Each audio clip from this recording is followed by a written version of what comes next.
O título do texto, o texto é um artigo, é o seguinte: As viagens de Fernando Henrique Cardoso e Lula e a escandalização coletiva. Diz o autor, abre aspas, um presidente brasileiro está rodando o mundo em viagens patrocinadas por empresas e corporações que cresceram e ganharam muito dinheiro em seu período de governo.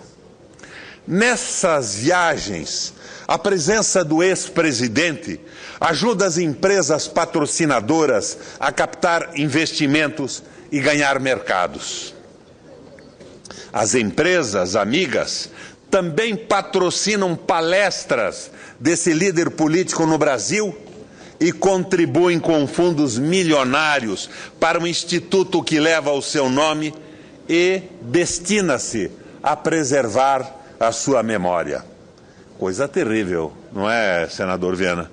Se esse presidente se chamasse Luiz Inácio, suas atividades no exterior seriam manchete da Folha de São Paulo, colocando-o sob suspeita de atuar como lobista destas empresas sujas. Mas estamos falando de Fernando Henrique Cardoso, que também viaja fazendo palestras a convite de empresas, ONGs e instituições diversas. A diferença mais notável entre eles, há muitas outras, mas a mais notável é que Fernando Henrique Cardoso vai lá fora para falar mal do Brasil.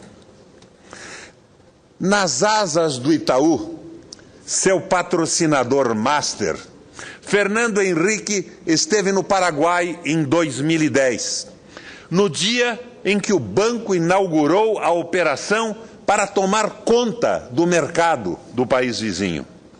O Itaú também o levou a Doha e aos Emirados Árabes ano passado, como informou a imprensa financeira, com a intenção de morder parte dos 100 milhões de dólares que o Barva Bank tem para investir no mercado imobiliário brasileiro. Itaú, Unibanco and Fernando Henrique Cardoso visiting Qatar and the UAE. A Folha estava lá, mas não diz quem pagou a viagem da colunista Maria Cristina Frias. Fernando Henrique Cardoso vai ao Oriente Médio com o Itaú para atrair investimento. Ela escreveu exatamente isso. Zero de suspeição ou malícia. O jornal não se preocupou em saber se a Embaixada Brasileira alugou impressoras para apoiar o ex-presidente em sua missão, mas registrou direitinho o que ele disse lá sobre o governo brasileiro atual. Corrupção cresceu em relação ao meu governo, diz Fernando Henrique Cardoso. Com esse papo, o ex deve ter atraído investimentos para o Chile, não, seguramente para o Brasil. Fernando Henrique Cardoso também falou mal do Brasil quando foi à China em maio passado, de novo pelas asas do Itaú. Nem parece que é um banco, mas parece ser uma agência de viagens. Reclamou do ajuste do câmbio, da falta de planejamento e fez o comercial do patrocinador.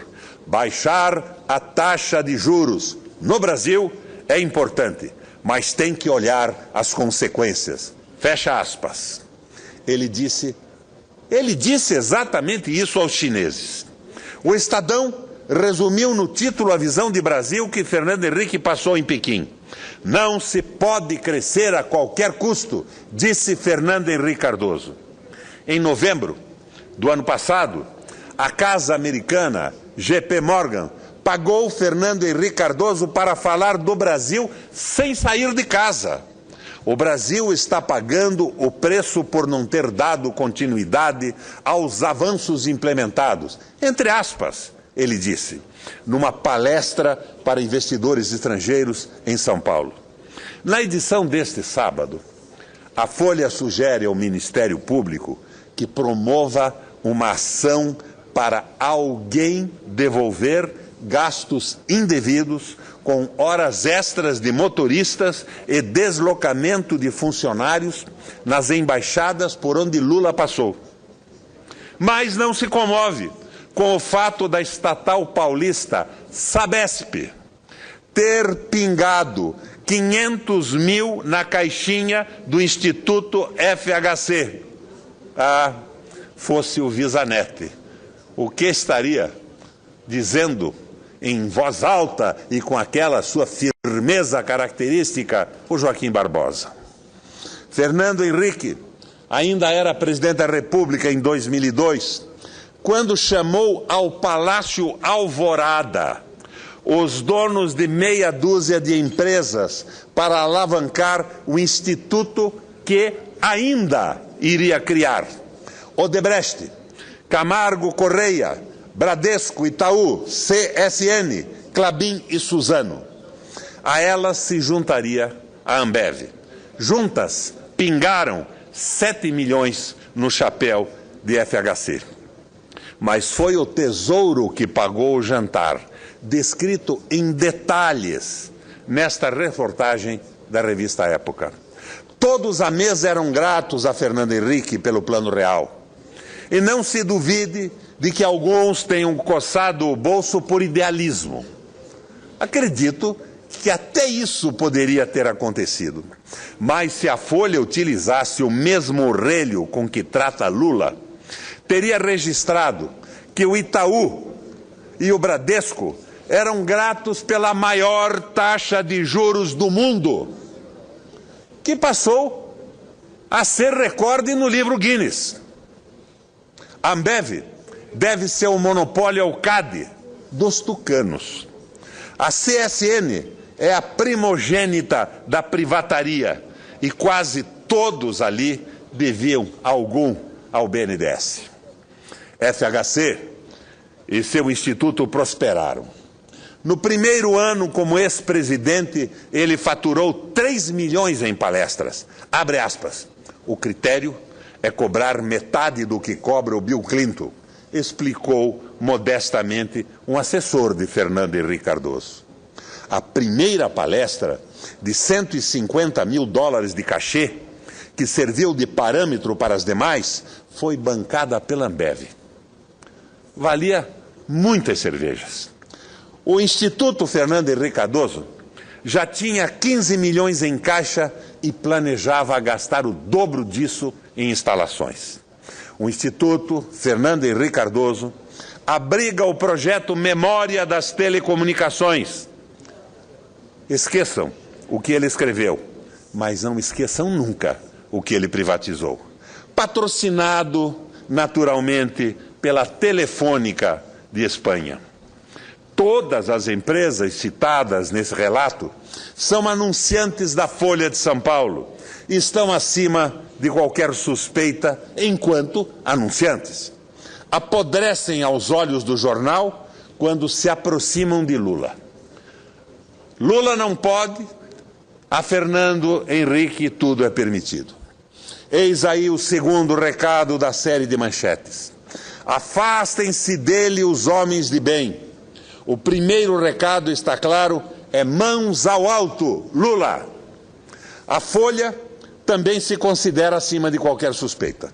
Só não consegue mais disfarçar o ódio pessoal que move sua campanha contra o ex-presidente Lula. Fecham-se as aspas da citação.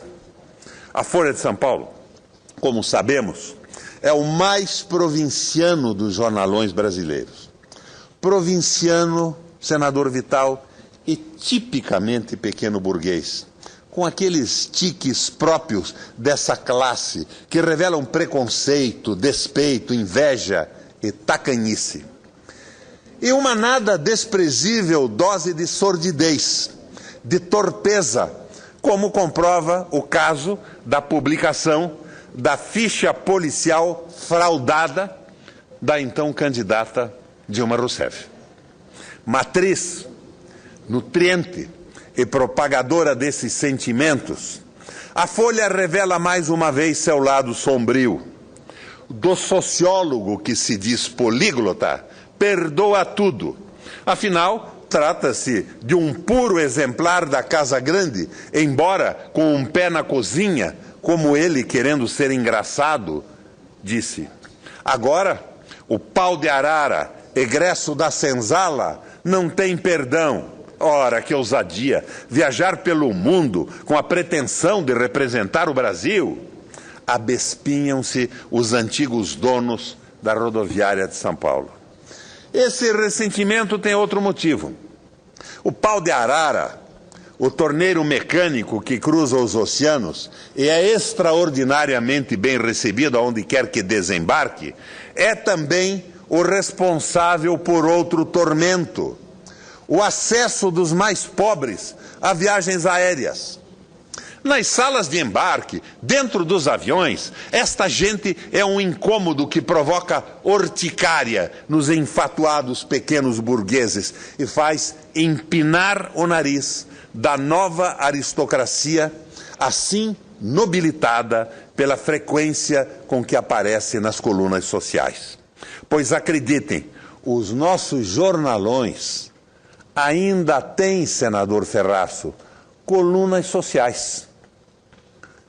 Eles ainda dão um ênfase e uma importância enorme para as colunas sociais, dos endinheirados, dos que saíram da Casa Grande, dos que têm receio e medo da senzala. Aquele medo conhecido, o medo dos que não dormem, que tem pelos que não comem. Os que não comem porque não têm o que comer. E os que não dormem, seguramente, pelo medo que têm dos que não comem. Assim, quando reclama das viagens de Lula no fundo, a Folha está deplorando o aborrecimento do acesso dos pobres às viagens aéreas. Ela gostaria que uns e outros ficassem em terra, ocupando os seus lugares. Imagina agora, com esta brutalidade que o Congresso aprontou, trazendo para a legislação trabalhista todos os direitos das empregadas domésticas. A Folha de São Paulo tem mais com o que se preocupar. Contam, mais de uma testemunha relata, que um encontro na Folha, a convite do Otávio, o Otávio pai, o filho, o dito Otavinho, que agora comanda o jornal, apostrofou com indelicadeza e arrogância o então candidato Lula. Abre aspas. Como é que você quer ser presidente se não sabe falar inglês? Teria dito o Júnior, o Otavinho. Acho que é por aí. Fernando Henrique pode viajar patrocinado por quem quer que seja, pois a Folha acredita que ele fale inglês. E o Lula, senador Viana, todos sabemos, de inglês não diz, não fala, não sabe pronunciar uma única palavra que seja. Obrigado pelo tempo, presidente.